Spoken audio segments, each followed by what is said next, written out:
dan watakhatir rikab illa lifurjah, dan melangkahi bahu-bahu seseorang yang sedang berkumpul kecuali lifurjah, kecuali karena ada furjah, ada kosong.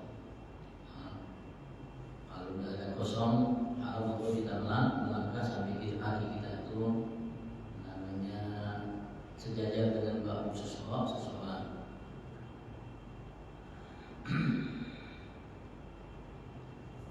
Dimana aman mulu baina sufuf fala yadur wala yadur, adapun lewat antara saf dengan saf maka tidak mudarat dan tidak makruh. Dan melangkahi namanya bahu seseorang itu hukumnya makruh tanzih. Imam Ghazali mengatakan hukumnya haram. Dia juga mengatakan dosanya dosa kecil melangkahi, ya, kecuali ada furjah, ada tempat kosong yang bisa kita duduk di situ. Kalau dah duduk di tempat yang ada yang tersedia, jangan kita melangkahi. Sekali lagi, kecuali ada memang ada kosong, ya, kalau bisa jangan sampai melangkahi. Mungkin kita pegang pundak yang duduk sehingga dia bergeser sedikit sehingga kita berjalan, ya tidak perlu kita melangkah. Wal murur baina yadayil musalli idza kamala syurutus satra atau sutra, dan melewat di hadapan seseorang yang melakukan salat, baik salat wajib atau salat sunnah, apabila sempurna syarat-syarat as-sutra, menutup satir. Karena disunahkan kita ketika kita salat, kita disunahkan pakai satir. Satir itu yang mungkin penutup atau penghalang yang menghalangi seseorang untuk lewat di hadapan kita karena ada satir, ada penutup. Kalau penutup itu dianggap sempurna dan sesuai syarat, maka tidak boleh kita lewat di hadapan orang yang sholat. Saya katakan fasutra nahwal amud. Sutra itu penutupnya seperti amud tiang. Nah, itu musik kecil. Begitu juga namanya dinding tembok. Kalau sholat kita dekat tiang, kita diam, sehingga tiang itu menjadi sutra. Menghalang kita. Setelah itu orang lewat antara kita dengan tiang sebagai sutra itu haram, dan boleh hukumnya. Ada yang mengatakan haram hukumnya kalau mau lewat di belakang tiang, atau juga bisa asal tongkat dia taruh di depannya dan dia sholat taruh di depannya, atau sajadah sholat taruh sajadah. Wal khat, begitu juga khat di garis. Dia garis tempat dia sholat. Syarat namanya semua itu tadi irtifa nahul amud. Kalau yang tadi terangkat, begitu juga asal tongkat atau mungkin kayu juga yang kecil, kurang lebih 2/3 dirham. 2/3 dirham. Ini 1 dirham. 1 dirham paling minim segini. Paling minim segini tingginya segini. Paling minim. Taruh di hadapan orang yang sholat. Fa'aktar atau lebih. Begitu juga sajadahnya imtidad wal khat. Sajadah itu panjang, sesuai namanya dia berdiri, sujud itu seukuran sajadah. Begitu juga khat itu dia garis panjang seukuran tempat dia tempat sujud. Dan itu di hadapan sholat itu kan kurang lebih 3 dirham. Antara dia sholat dengan dia sujud 3 dirham jaraknya. Jaraknya 3 dirham atau kurang dari 3 dirham. Kalau lebih berarti tidak haram seseorang lewat di hadapan orang sholat itu.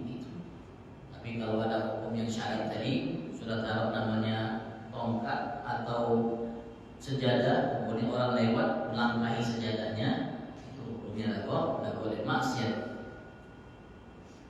Hukumnya maksiat, dan namanya boleh seseorang yang sholat kalau seandainya ada yang lewat di depannya, ya begini menghalangi untuk dia sholat, menghalangi untuk dia lewat.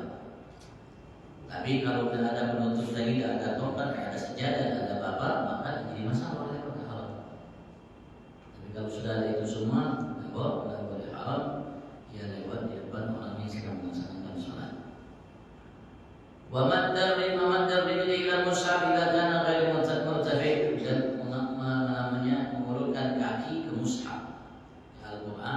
juga saya mengatakan kitab ilmu agama, hadis, ilmu agama. Tidak akan ghairu muttabi, kalau Al-Quran itu tidak berada di tempat yang tinggi. Bahwa sini kita mengeluarkan kaki ke arah Al-Quran tadi, kitab dari hadis dan sebagainya. Kalau kecuali Al-Qurannya taruh di atas. Nah, jadi masalah. Wa yusan mengatakan wa yusan al-qiyam bil mushaf, disunahkan untuk kita berdiri ketika kita menerima Al-Quran. Al-Quran berdiri untuk menerima Al-Quran. Wa yusan tartibu, dan disunahkan untuk kita kasih harum-haruman Al-Quran. Terutama itu juga hadis kita ini. Wa ja'alahu ala kursi wa tadbiru, dan menjadikan Al-Quran itu di atas kursi tempat yang tinggi. Wa tadbiru, dan disunahkan kita untuk menciumnya. Mencium disunahkan untuk menciumnya. Al-Quran begitu juga kitab-kitab hadis, begitu juga kitab ilmu agama, karena kitab ilmu agama begitu juga hadis bagian daripada Al-Quran. Wa kullu masyin ila muharram, dan setiap berjalan kepada sesuatu yang diharamkan. Berjalan kepada sesuatu yang diharamkan itu hukumnya berjalannya haram. Nah, berjalannya haram. Mungkin ingin namanya menjual sesuatu yang haram, atau menerima sesuatu yang haram, atau melakukan sesuatu yang haram dalam muamalah riba dan lain sebagainya, langkah itu kepada muamalah itu namanya haram. Wa takhalluf an wajib, dan begitu juga takhalluf an wajib. Seseorang namanya tidak berjalan meninggalkan sesuatu yang wajib. Mengatakan seperti sholat Jumat. Begitu juga seperti sholat berjamaah bagi yang berfatwa berpendapat itu hukumnya wajib. Begitu juga menuntut ilmu yang wajib. Dia tidak menuntut ilmu yang wajib, tidak berjalan untuk menuntut ilmu yang wajib, namanya begitu juga maksiat. Begitu juga tidak melaksanakan sholat Jumat yang baginya suatu kewajiban. Begitu juga sholat berjamaah bagi kaum laki-laki terutama, walaupun ada yang mengatakan hukumnya sunnah, wajib juga namanya fardhu kifayah, hukumnya fardhu kifayah. Ya, mungkin juga seseorang tidak mendatangi orang tuanya yang merupakan kewajiban baginya untuk menyambangi orang tuanya, itu suatu kewajiban. Atau juga dia tidak mencari nafkah untuk menafkahi anaknya, istrinya, dan mencari nafkah. Takhalluf pada nafkah itu hukumnya wajib selagi kita punya istri, dan istri itu ya masih bersama kita, maka wajib untuk kita berjalan berusaha untuk mendapatkan rezeki. Kalau tidak, hukumnya maksiat secara syariat, secara agama. Dan apapun kewajiban yang harusnya kita kerjakan, tidak kita tinggalkan, tidak melangkahkan kaki kita untuk menuju menjalani kewajiban tersebut, maka itu hukumnya maksiat. Faslun wa ma'asid badan, dan termasuk bagian daripada maksiat seluruh badan.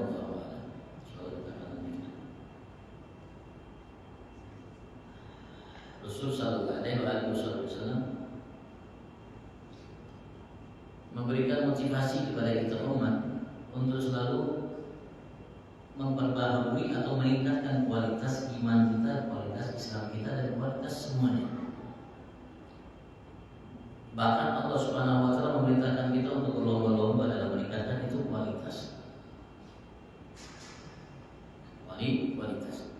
Bahkan Rasulullah sallallahu alaihi wasallam memberikan kita motivasi untuk meningkatkan kualitas itu setiap hari. Kalau bisa sehari ini lebih baik daripada kemarin. Kualitasnya kalau bisa lebih baik dari kemarin, maka itu hamba yang beruntung dan Rasulullah.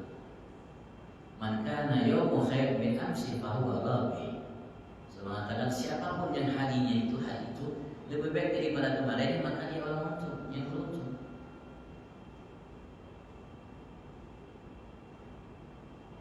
Man kana yawmu mithlu amsi fa maqbul.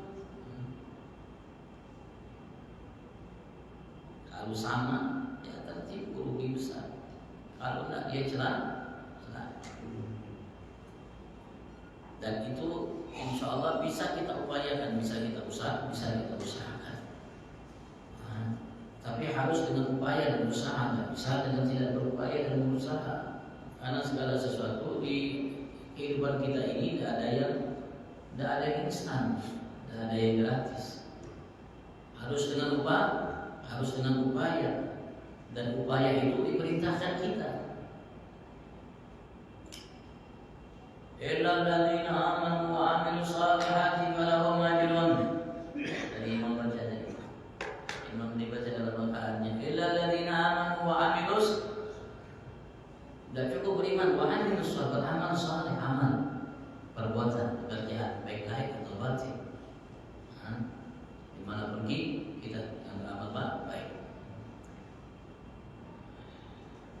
Jadi kita harus berupaya untuk meningkatkan, kita sendiri berupaya meningkatkan kualitas kita, memperbaiki kita. Dan alhamdulillah dulunya kita di majelis seperti ini nikmat yang besar yang Allah berikan kepada kita.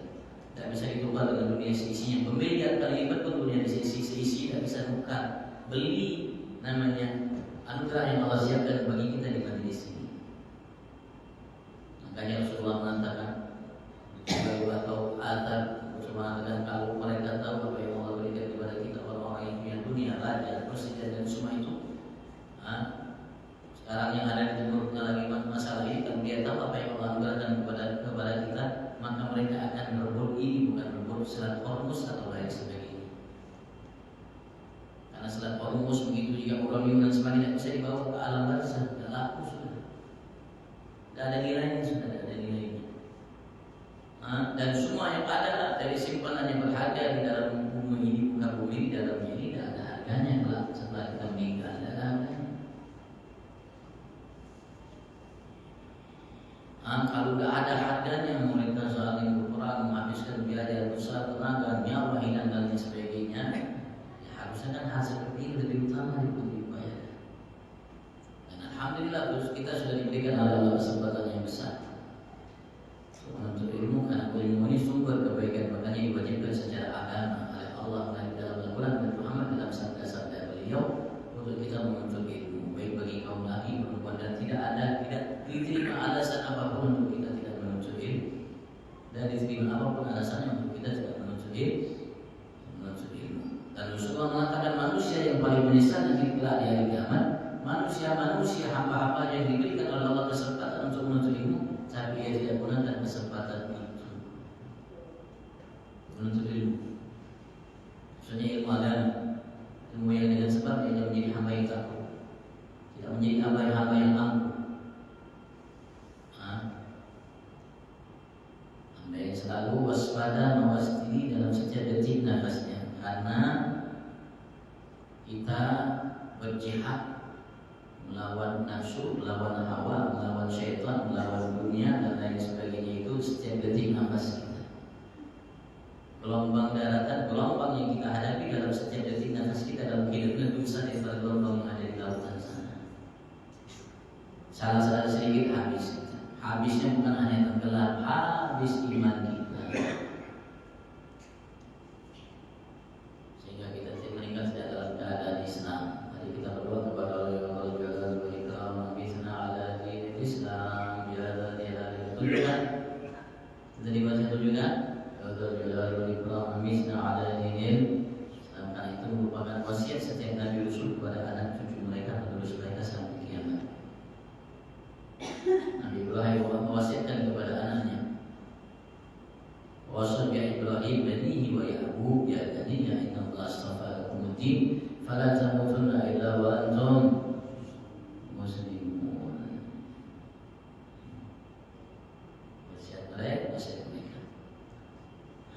Dan ilmu ya sebagai wasilah perantara, sebagai sebab yang dimaksudkan dirinya adalah amalnya. Karena ketika ilmu itu diamalkan ada hasilnya. Tidak mungkin hasil itu ada kalau tidak ada ilmu amalnya. Artinya pohon ya buah itu dari pohon hasilnya. Kalau tidak ada pohonnya tidak ada buahnya. Ilmu itu seperti pohon. Ilmu itu seperti pohon, buah itu seperti amal. Amal itu buahnya. Yang kita inginkan dari pohon itu bukan buahnya, ya hasilnya, buahnya yang bisa kita hasilkan dari pohon itu. Dan sekali lagi kita harus meningkat, berupaya untuk meningkat. Dan berupaya untuk meningkat ini ya dengan cara menuntut ilmu, dan sebagian cara menuntut ilmu itu dengan cara bertanya. Dan makanya di dalam agama dilarang untuk malu bertanya. La haya fiddin, ada kalimat menyatakan la haya fiddin, tidak dibenarkan malu dalam agama. Subhan betul, tidak baik, tidak baik hal itu. Bahkan Rasulullah memuji perempuan-perempuan kaum Ansar karena mereka tidak malu bertanya, walaupun perempuan itu dihiasi oleh Allah dengan rasa malu yang jauh lebih besar dari kaum laki-laki. Rahimallahu nisa'al ansar lam yamna'una minal haya an yatafaqqahna fi dinihin, kata Rasulullah. Mudah Allah limpahkan kasih sayang kepada kaum perempuan Ansar, tidak menghalangi mereka dari rasa malu yang mereka miliki untuk mereka bertanya, memahami agama mereka. Kadang mereka datang kepada Rasulullah bertanya dengan Rasulullah. Karena Rasulullah orangnya ya tidak ngomong kecuali yang baik, ngomong yang jorok-jorok, ngomong yang jorok-jorok. Rasulullah kadang-kadang bertanya tentang hal-hal yang dalam, Rasulullah sebutkan dengan isyarat. Kalau perempuan itu paham, alhamdulillah. Kalau perempuan tidak paham, Rasulullah suruh Sayyidah Aisyah atau istri yang lainnya kasih tahu ini. Itu panduan kita Nabi Muhammad sallallahu alaihi wasallam. Laisa bifahish wala mutafahish. Nah, Rasulullah sallallahu alaihi wasallam. Kalau ditanyakan tentang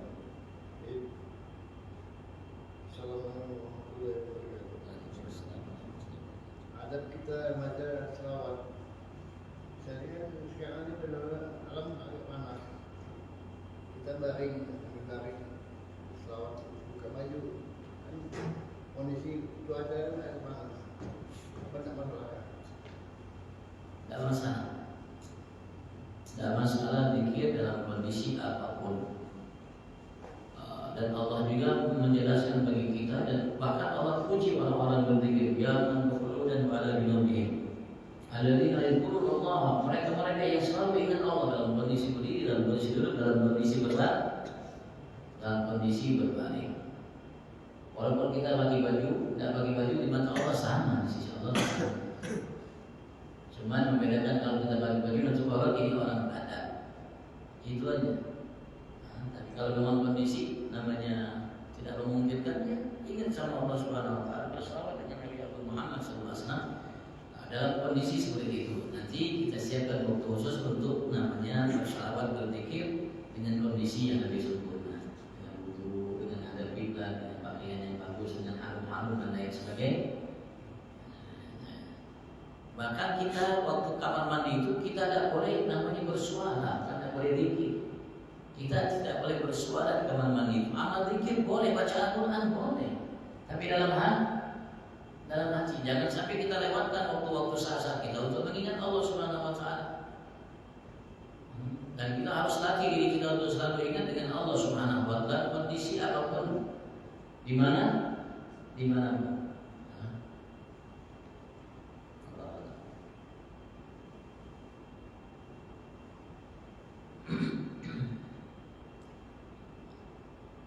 Dan dalam berzikir juga ulama mengatakan ada zikrul lisan, ada zikir melalui lisan.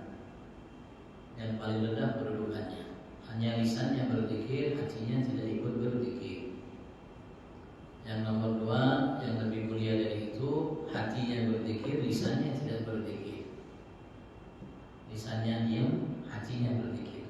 Subhanallah, alhamdulillah, salawat dan lain sebagainya. Yang lebih afdal dari itu bersamaan. Lisannya dengan hati bersama. Lisannya Allahu Akbar, hatinya Allahu Akbar. Pas lisan mengatakan Allahu Akbar, hatinya pun mengatakan yang sama. Atau ketika lisannya mengatakan Allahu Akbar, hatinya menerjemahkan kalimat Allahu Akbar yang diucapkan oleh lisan. Lalu jauh lebih baik lagi hati mengucapkan Allahu Akbar, lisan mengucapkan Allah Akbar, hatinya Allah Akbar, saat itu juga dia menerjemahkan kalimat itu. Nah, itu namanya yang paling. Nanti ada zikir-zikir lagi yang lebih dari itu. Tapi kalau kita ada zikir lisan tidak terbiasa, bagaimana zikir hati? Zikir hati tidak terbiasa, bagaimana zikir lisan dan hati? Harus dilatih. Sehingga yang kita baca itu memang betul-betul membekas dalam hati.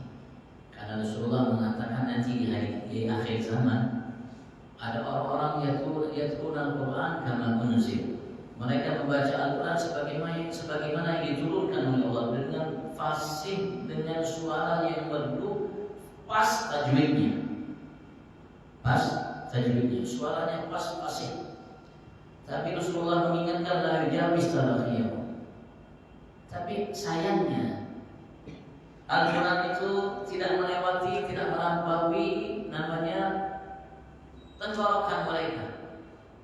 Hanya sebatas lisan bacaan itu, tidak sampai ke hati. Bacaan tidak sampai ke hati.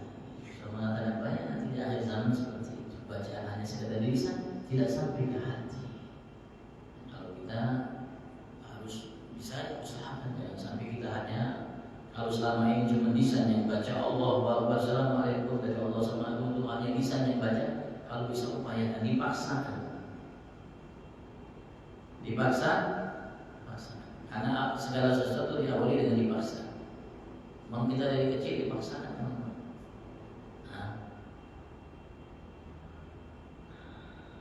Ya kalau kita ada berupaya tidak dipaksakan, ya tidak bisa. Kalau tidak bisa menyesal bukan sekarang, menyesal nanti ketika kita tidak ada barzah. Lihat orang yang bersama kita bergaul dengannya, masya Allah kedudukannya tinggi kita, padahal kita mampu untuk mendapatkannya. Kalau kita tidak mampu, lainlah. Kita mampu untuk mendapatkannya. Nah, kalau kita lihat di kita ini banyak kekurangan yang harus kita banyak menangisi, kita tangisi diri kita. Banyak kekurangannya. Di saat kita merasa kita sudah masya Allah, tapi ternyata kalau kita teliti, baca kitab ulama kita tidak ada benarnya yang kita lakukan. Salah semua. Nah, kalau kita tidak mawas diri saat dari sekarang ini, ya kapan kita mau mawas diri? Kalau kita tidak membenahi kekurangan kita, kapan kita benahi? Nah, kita pengen kalau baca sholat Allah Akbar, nikmat Allah.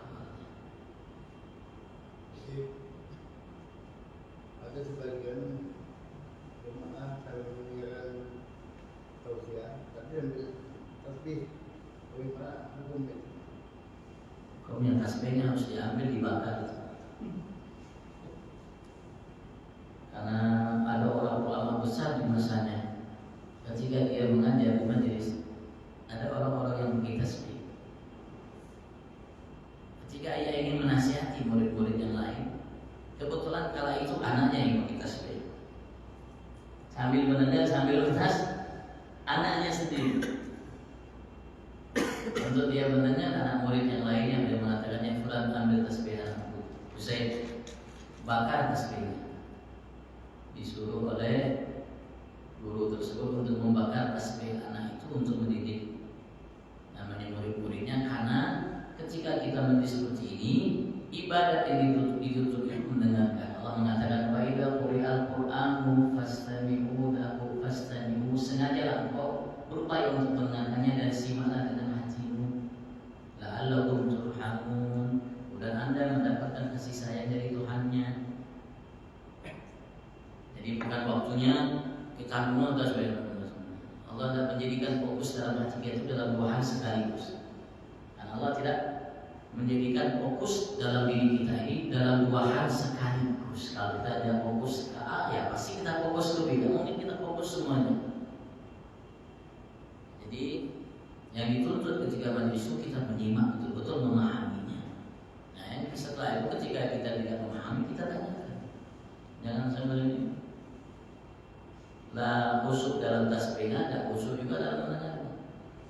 Dan ketika khutbah itu saatnya waktunya kita mendengar.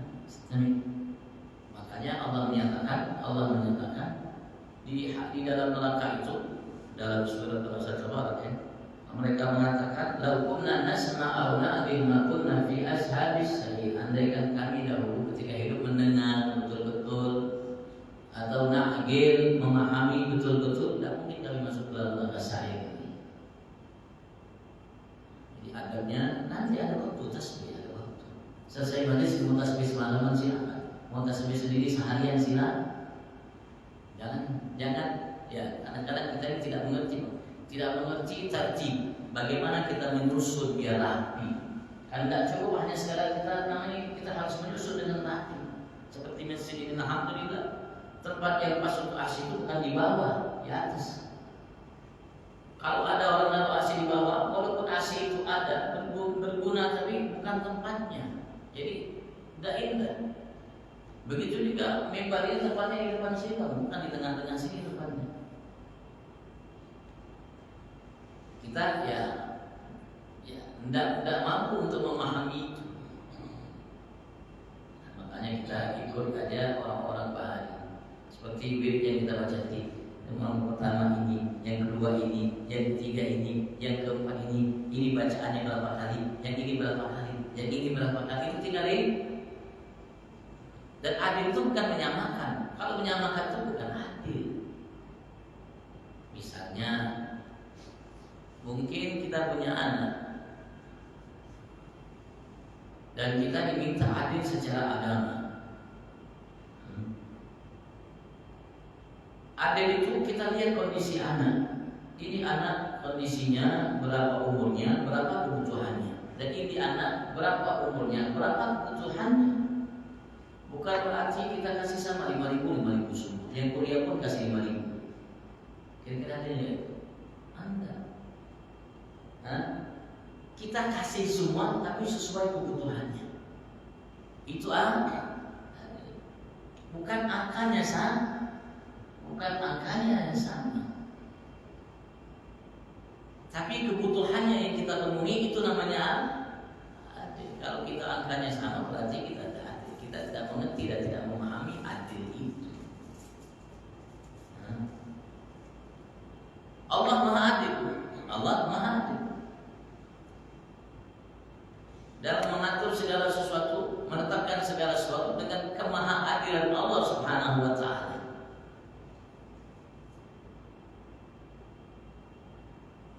Tapi kita kan merasa Allah tidak adil. Masa orang kafir Allah kasih rezeki yang banyak, saya muslim beriman tidak kasih rezeki.